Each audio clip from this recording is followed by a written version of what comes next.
So I got really inspired today, as you can see, and decided to make you all a little presentation for Chanukah, because I think we do Chanukah every year, and it's something that we grew up with. Hi, I'm Chana, by the way. I feel like I'm like in a little trap zone. Okay, I'm just gonna move. Okay. My manager said this has to like happen like this, so you know. Okay. Okay. 1 second. Is it working? Sorry, 1 second. Okay. No. Sorry. Okay. Okay. So we do Chanukah every single year. We've done it since we were little, but yet I feel like sometimes it gets lost in translation. We have like the stories of when we were really young. We don't understand the magnitude of what happened. We don't understand like the significance of it historically. We don't understand the significance of it spiritually. And I think in 2023, it's a really important time to go back and be like, what is this story? So welcome to Chanukah Revisited 2023 edition. Thank you for being a part of this. Okay, so we're going to go back and do a little bit of like historical stuff. I don't know if this is what you signed up for, but here you are. And go back to Alexander the Great. Alexander the Great was originally from Macedonia, but we always say the word Hellenism, how essentially the Chanukah story is all about the struggle for Hellenism. But what was Hellenism? So Alexander the Great really was the one who was able to spread Greek culture all across the world at the time. He only lived for a very short time, but in the short time that he lived his life, he was actually able to conquer much of the living world. And when he came to Judea, when he came to Israel at the time, something very unique happened. What happened was, for the first time, there was a king that came to conquer Judea, a general that came to conquer Judea, but didn't actually destroy the Beis HaMikdash. And a very beautiful story that is actually in Yoma, that in 331, Alexander the Great comes to Judea, and in the north there were the Samaritans, which were basically people that were pulled there by the Assyrian king. When he like switched the 10 tribes, he had to like bring new people in. So he brought in the Kuthians in the north, and the Kuthians hated the Jews in the south, and they decided that he was going to try get Alexander the Great to conquer them. But the Jewish people had a different plan. Shimon HaTzadik, one of the last people that sat on the General Assembly, he came in, he hears Alexander the Great is coming to the gates of Jerusalem with his entire army, and Shimon HaTzadik goes with the clothes of the Kohen Gadol, and he goes to the gates, and he goes to meet Alexander the Great. And when Alexander the Great sees him, he all of a sudden trembles, and he bowed before him. And Shimon HaTzadik said to him, such an important king such as you bow to this Jew? The people that came with him were like, you're bowing to this Jew? You came to conquer them. Why are you bowing to them? And Alexander the Great said, every night I have a dream. I have a dream that this man, I want to find it for you. He said to them, sorry, let me find it for you. What did he do? That night, these represent, did I do it on the wrong day? Oh, it's this and then that. Okay. Who are these people coming to you? And he bowed to them, and he said, I do because the image of this man's face is victorious before me on my battlefield. When I fight, I see his image going before me as a sign of victory, and therefore I know he has supreme sanctity.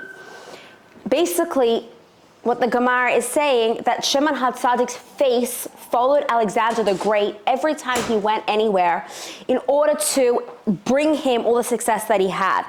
So when Alexander the Great came, instead of conquering and destroying the Jewish nation, what did he do? He left the kingdom of Judea, and he said, I'm not going to destroy it. However, And that is why there's a lot of people in the Jewish world that their names are Alexander.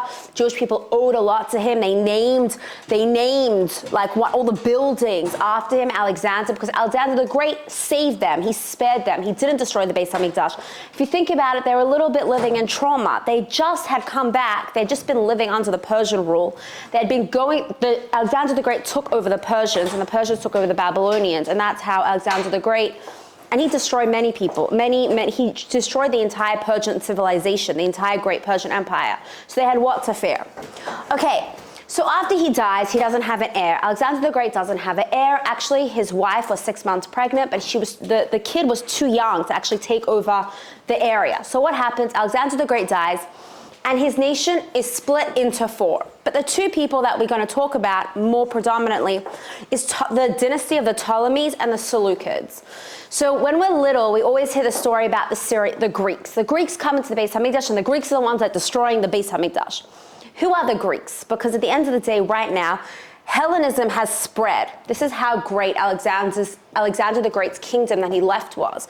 So when we say the Greeks, who were the Greeks? The truth is there was many wars that go on to basically try to conquer Judea between Alexander the Great's 2 primary generals. One is Seleucid and one is Ptolemy, okay? General Ptolemy is actually known as being one of, King Ptolemy is actually one of a very, very famous dynasties. Anyone ever heard of like a really important princess from the Ptolemaic dynasty? Queen? Cleopatra, right? Cleopatra is from the Ptolemaic dynasty. She was 100% Greek because the Ptolemies were incestuous. They only married siblings. They only married each other. So she was actually of Greek descent, even though the Ptolemaic Empire had already been for hundreds of years, had already been ruling in the land, in Egypt. And the Seleucids, their base is Syria. So when we say Syrian Greeks, we're saying that they were living in Syria, but they were Greek. Greek was their culture. Okay, so there's a bunch of wars that go on between Ptolemy and Seleucid, and they're fighting over this little portion of land, Judea. They both want Israel because at the time, we have to understand that Israel still has that reputation, like King Solomon, even though it's like 1,000 years earlier by now, no, like 500 years earlier, no, 500, 600, 800 years earlier. They're still at that time like remembering the great Jerusalem. Jerusalem is something that's still on their mind. So they're basically fighting over this little piece of land. If you know what's going on, everyone's always fighting over this tiny piece of land. Okay, and at that time, the Egyptian and Greeks rule for a 50-year period. And in that time, something really important happens. The Torah is translated into Greek. Okay, King Ptolemy forces 72 Chachamim, he puts them in 72 rooms, and what he does is he basically forces them to translate the Torah into Greek. It's a very monumental, important thing that happens in Jewish history. When we're little, we always think like, oh, nowadays we're so not religious, but like back in the day, everyone was so religious. It's not true. In the times of the second Beis Hamikdash, it was really bad.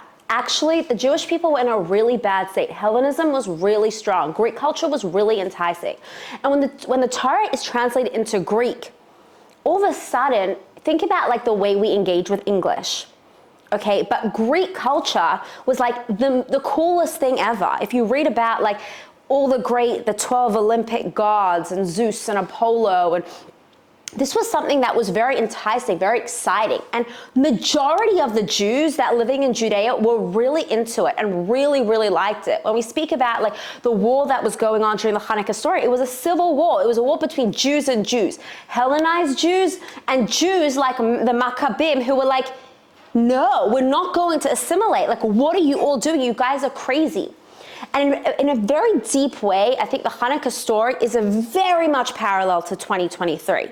2023, we live in America. What is America? America is founded on Hellenist culture, on Roman culture, it's founded on Greek culture. What is Hellenism? So we're going to actually dive into it in a minute, okay? So this was something really, really significant, and it actually allowed for Hellenist culture to seep into Jewish culture and Jewish identity. When the Torah was translated into Greek, it was like a new era in that sense, that Greek culture seeped into the Torah itself. And think about the way we engage with Torah. We engage with it in English. Not that it's a negative thing, but in a way, the purity of it it's very different in that sense. Toba, sit on a chair. Toba, sit on a chair. Okay, so what is Hellenism? Hellenism is a historical spread of ancient Greek culture, religion, and language, okay? Hellenism was the most exciting, coolest thing you could possibly be into. It's like the celebrity culture of 2023, okay? It's really founded on that. If you think about like the Oscars, what do they give everybody that wins? They give around a little Greek god, okay? Like, or the Olympics, it's so celebrated, the body. And what were Greek gods? Has anyone ever read Percy Jackson or learned any Greek mythology? We're learning about people that were, the way that Yiddishkeit thinks about God, lahavdil, the way Greeks think about, Hellenism thinks about God is super. The gods had affairs with each other. They were angry at each other, this one and that one. And if you ever read Helen of Troy or Homer or the Iliad, you're reading about these superhuman people that are strong and have six packs, and like they go to the gym, and gymnasiums were really invented by the Greeks. And it became to a point that it was so exciting, and Judea was the whole country of Israel was obsessed with Greek culture. People were changing their names very often, like Yeshua became Jason, or Yashka, or Yochanan became Hyrcanos, and everyone started really changing their names to be steeped in Greek culture. If you read any history about Bayesheni, you see that even the names are very Hellenistic. It came to a point with the Beis Hamikdash that the gymnasium was more popular and more exciting, and everyone was more into going to the gymnasium, which was the heart of the culture in Israel. It was like considered the temple, and everyone was like negating the Beis Hamikdash. If you think about it, the first Beis Hamikdash in the Second Temple period, before Herod renovated, was actually not so beautiful. They didn't have a lot of money. They were coming back after everything that happened, the Purim story, after being kicked out of their country. They didn't have a lot of money. And the second Beis Hamikdash, the first of there's two. Herod came and renovated it, but the first of the second Beis Hamikdash wasn't so beautiful, wasn't so enticing, and many people were very excited by Hellenist culture. There's a lot to read about Hellenist Jews. Like, it was a thing, Jews that were Hellenized.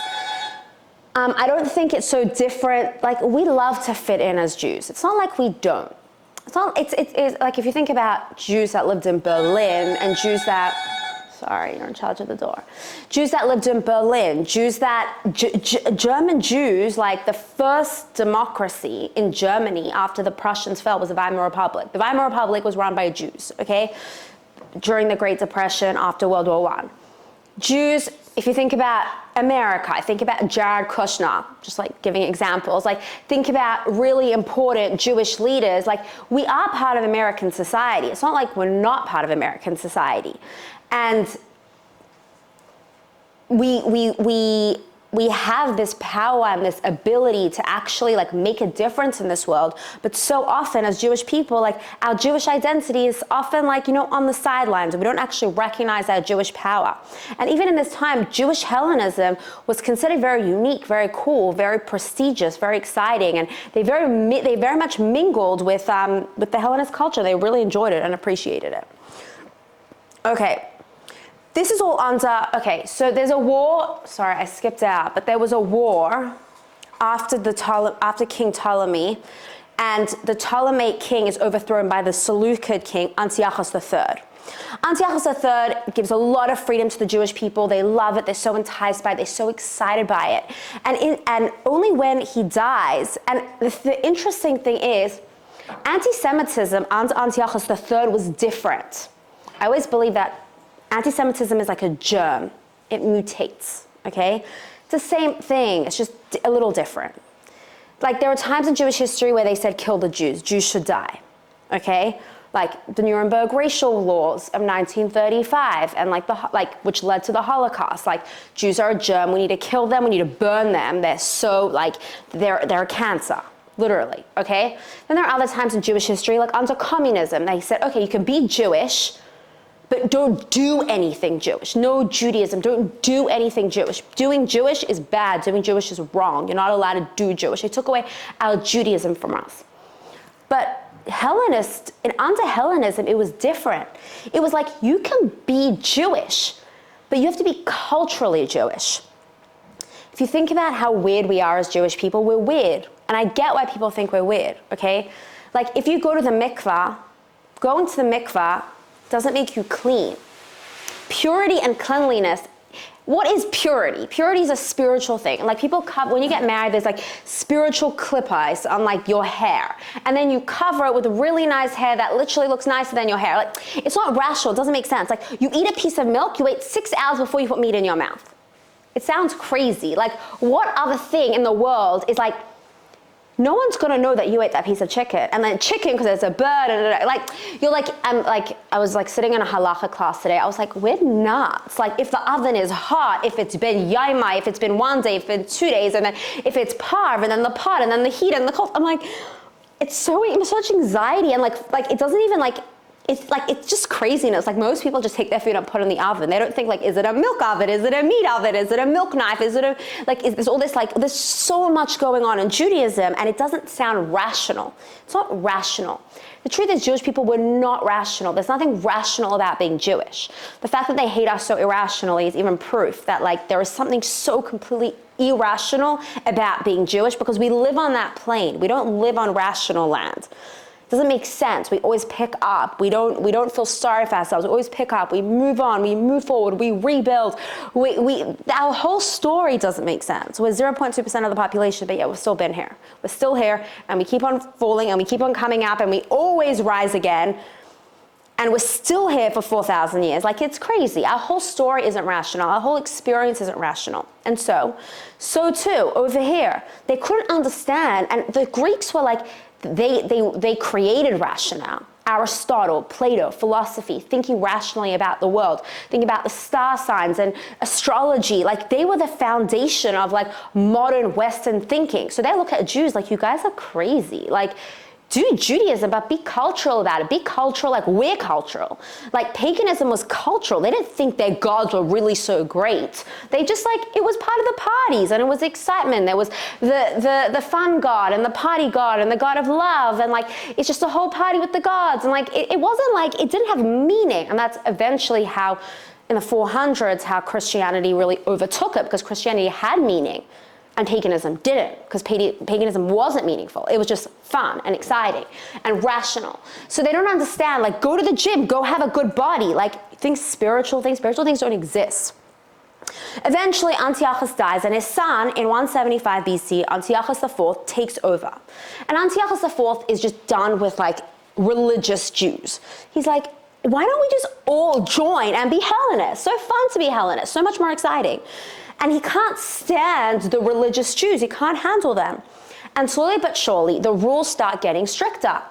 One by one, the Beis HaMikdash, they start putting an idol in the Beis HaMikdash.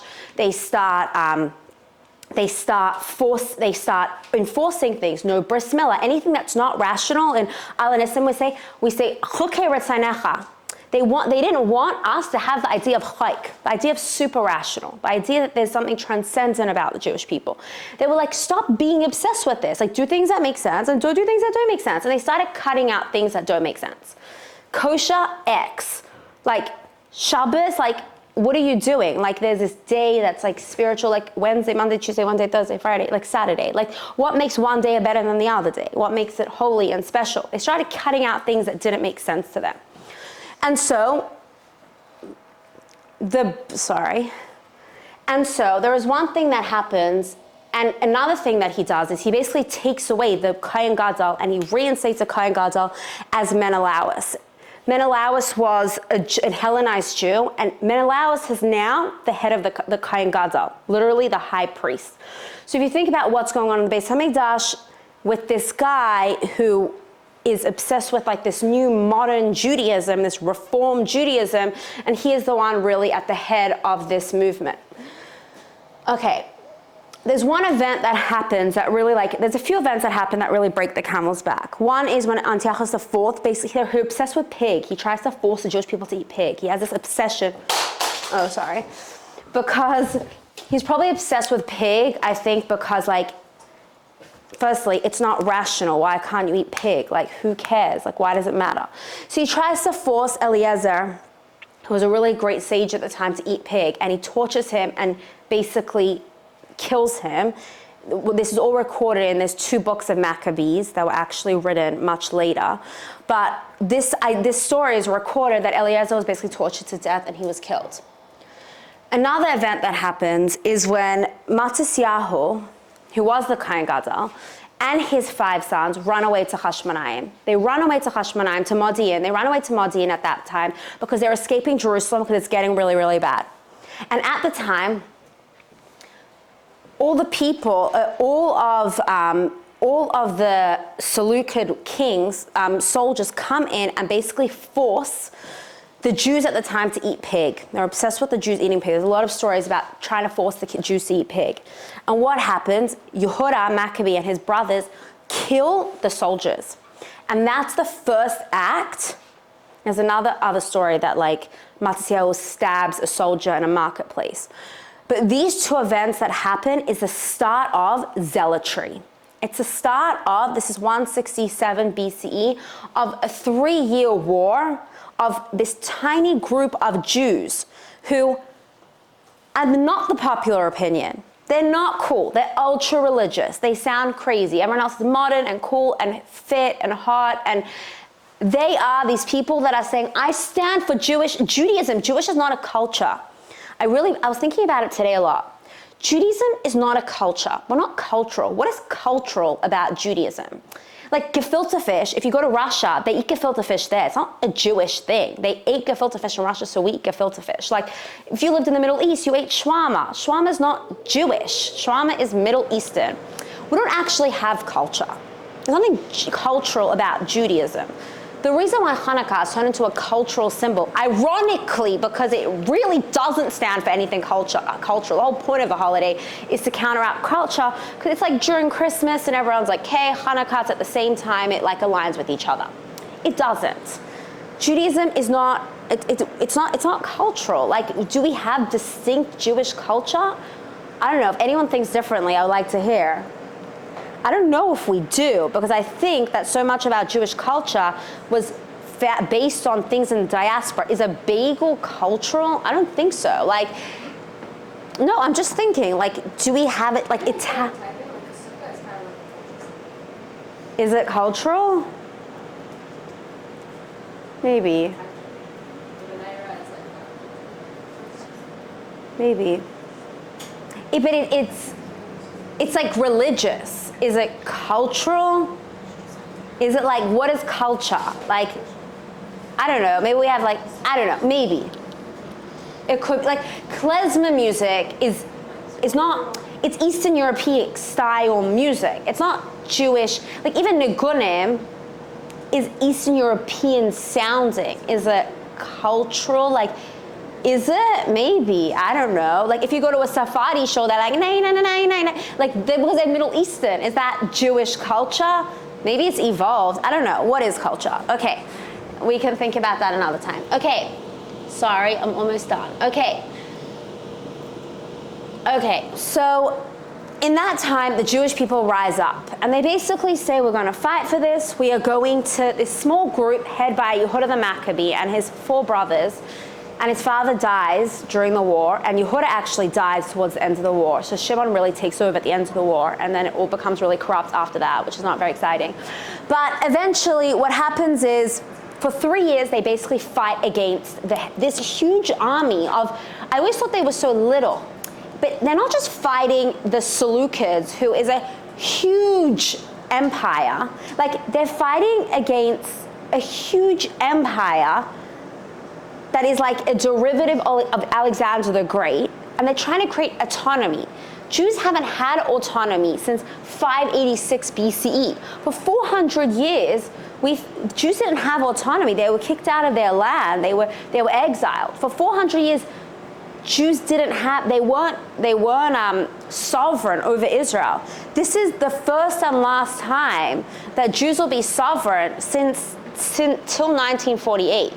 So like CE, like That's how long. This is the only really period of time that Jews actually fight for them. They don't want to be ruled by Persians, by Ptolemies or Seleucids or Persians or Babylonians. They want to rule over themselves. And at this point, this little army, this little group of Jews, and comparatively were so different. And they were radical. And not only were they radical, they were fighting an ideology. They weren't just fighting people. They weren't just fighting a mighty army. They were fighting a whole theology. They were actually saying, we want to stand up for our Jewish identity. Like, that what is so powerful about the Chanukah story. Because the Chanukah story is fighting for actually being properly Jewish, to be properly connected to the mitzvahs that we do. It's such a, like, I always think Yud Tes Kislev and Hanukkah is really the same holiday. It's in the same week, but it's really the same thing. What is Chassidus? Everyone gets so stuck on like mitzvahs maisius, maisah hua ikar. We have to do the mitzvah, but like we forget that the Alter Rebbe in the Lameds, in the Prakim and the Lameds, the Alter Rebbe speaks about kavana of mitzvahs, and mitzvahs have to come with a passion, and mitzvahs have to have a life force to them. And if you don't have excitement to your mitzvah, it's like a body without a soul. It's like a bird without wings. Like, having connection, being inspired, and doing mitzvahs with the intention that you're connecting to Hashem, connection that you're connecting to something high and godly, is a really important Jewish idea, and it's a really important Hasidic idea. And that's what they were fighting for. They said, we don't just light menorah, we don't give a brisk for medical reasons. We don't keep kosher because it's healthy. We don't keep Shabbos because it's just a nice day off our phone. We don't just keep, because these things aren't even true. If you think about it, you can be keeping Shabbos in the middle of nowhere, and you can have a really bad Shabbos. We don't just do things like, because eating kosher, it does not mean eating healthy. You can eat really unhealthy and be kosher. We keep Judaism because we're connecting to Hashem. We're trying to connect something higher than, we're trying to be transcendent. We're trying to actually embrace our super rational, actually tap into something that's higher than ourselves in order for us to change the world and do amazing, crazy things, because we're above the natural order of the world, because we act in a way, we connect, we do things that don't make sense. And that's why we're so successful as Jewish people, because we're not connected to the rational. And thus the Jewish people win the war. And they actually succeed for not a very long time until the Romans come in, but not for such a long time, but they're able to have that sense of some sort of autonomy in the region under the Hasmonean dynasty, which actually ends up being really, really corrupt, which is not so great, until the Romans come in and basically destroy the second Beis HaMikdash. I just want to say one last thing, is that what is the miracle of Chanukah? So we all know that we celebrate Chanukah, it's the last Jewish holiday, but there is really one mitzvah of Chanukah. There's no food, there's no mitzvah of food for Chanukah, there's no mitzvah to have a sorah. It's the only Jewish holiday without a mitzvah of sorah. There's one mitzvah of Chanukah, and that mitzvah is lighting the menorah. That's the mitzvah of Chanukah. So, but really, if you think about the miracle of Chanukah, there's two miracles of Chanukah. What are the two miracles of Hanukkah? Winning the battle and lighting the menorah.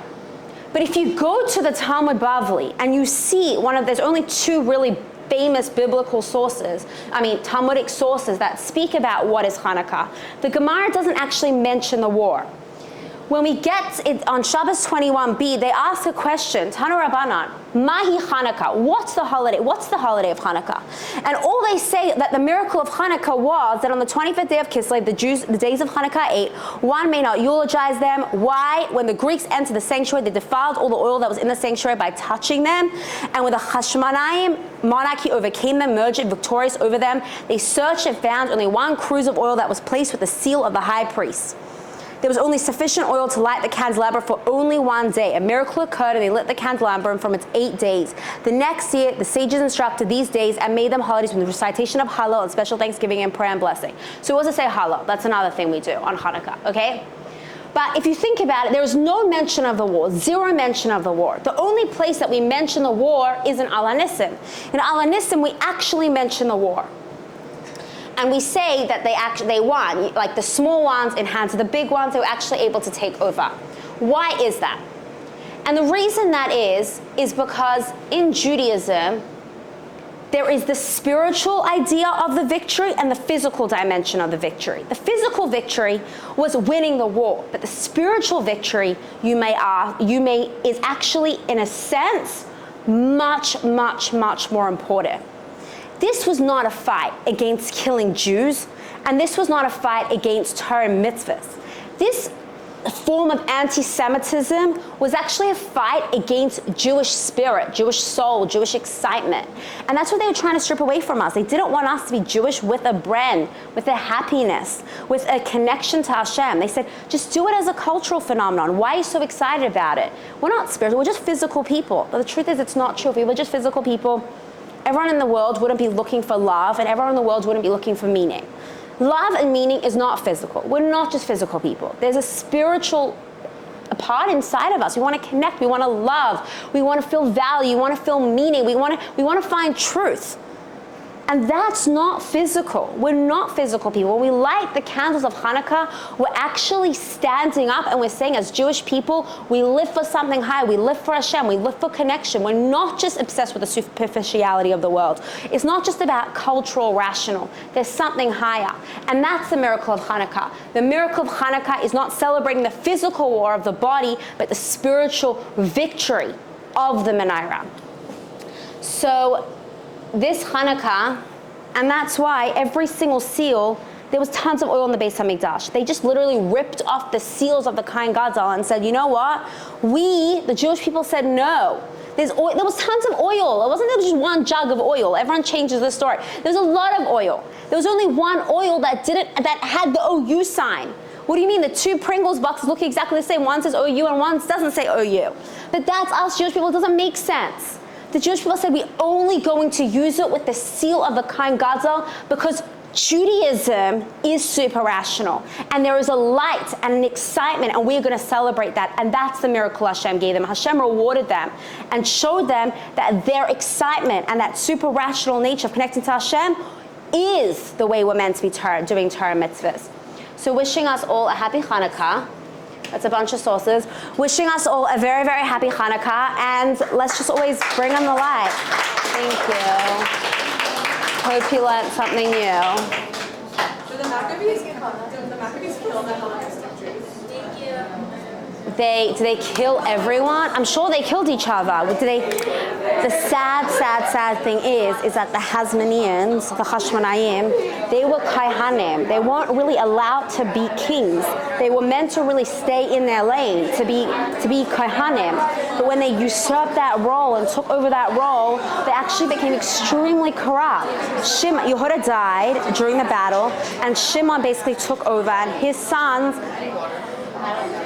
again, the corruption prevailed, and it was just really, it was a royal disaster, which actually led Herod and led Roman culture to seep in again, which led to the destruction of the second Beis HaMikdash. There was so many fights between the Perushim and the Sudaikim, and like Yashka also played a whole part in it, and like it was really the second Beis HaMikdash was a disaster. And Yashka was during this time. Sorry? I didn't know that Yashka was during this time period. No, he is in 160 years. He's born 0. That's his birthday. Yeah. Okay, but after Hanukkah, how did the Jews become religious? Cultural, like how did they become religious again? Like the Perushim were the ones. The Perushim. Okay, so you know the Sadducees and the Pharisees, basically.